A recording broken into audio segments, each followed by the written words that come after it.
Imagine this. You take a bite of your favorite dessert, and suddenly, you can't stop thinking about it. You crave more, even when you're full. Now, imagine that feeling multiplied by 1,000, an uncontrollable urge that takes over your mind, your choices, even your life. That's what addiction can feel like. But it's not just about willpower or making bad decisions. Addiction is a powerful brain disorder that rewires the way we think, feel, and behave.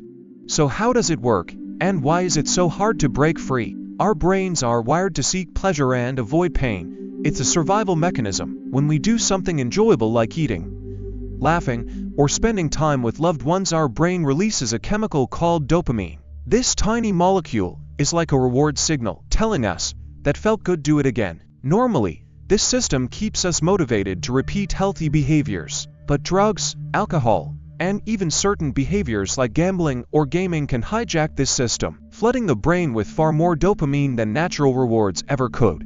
The first time someone uses an addictive substance, the experience can feel overwhelmingly pleasurable.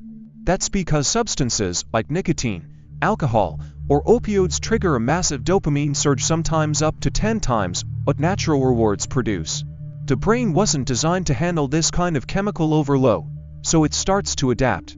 Over time, the brain reduces its own dopamine production or makes fewer receptors for it, meaning the person no longer feels the same joy from normal activities. They need more of the drug just to feel okay, a cycle known as tolerance. But addiction doesn't stop there. It also attacks the prefrontal cortex, the brain's control center for decision-making and impulse control. Normally, this region helps us weigh consequences and resist temptation. But under the grip of addiction, it weakens, like a muscle that hasn't been used in years. At the same time, the brain's reward system goes into overdrive, screaming for more of the substance. This imbalance makes quitting feel almost impossible, not because the person lacks willpower, but because their brain chemistry has been altered.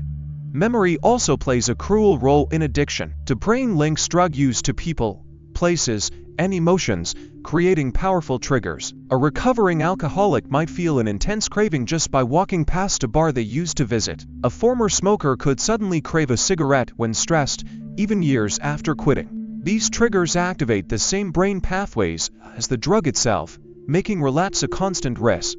Yet, the most dangerous myth about addiction is that it's a choice. No one starts using drugs or alcohol planning to become addicted. Early use might be voluntary, but over time, the brain changes in ways that erase the control. Studies show that genetics, trauma, and mental health struggles can make some people more vulnerable. For them, addiction isn't a failure of character, it's a medical condition. Just like diabetes or heart disease, the good news: the brain can heal. Through a process called neuroplasticity, it can rewire itself with time and the right support. Treatment like therapy and medication can help restore dopamine balance and strengthen the prefrontal cortex. Support groups provide connection and accountability, reminding people they're not alone. Recovery isn't easy, and relapse doesn't mean failure, it's part of the journey for many. Understanding addiction as a brain disorder changes everything. It removes shame and replaces it with science. It shifts the question from "why can't they stop" to "how can we help?" Because in the end, addiction isn't about weakness, it's about a brain that's been tricked into needing something harmful. And with knowledge, compassion, and the right tools, that trick can be undone. Remember the truth: it's a battle against biology, one that millions fight every day. But with science on our side, recovery isn't just possible, it's within reach. Hey there, if you're enjoying this video and appreciate the effort behind it, don't forget to like this video. It really helps the channel grow, and if you haven't already, hit that subscribe button and turn on the notifications so you never miss an update. Oh, and one more thing, share this video with your friends. Spread the love and support. Alright, now let's get back to the video. Let me know if you want any tweaks.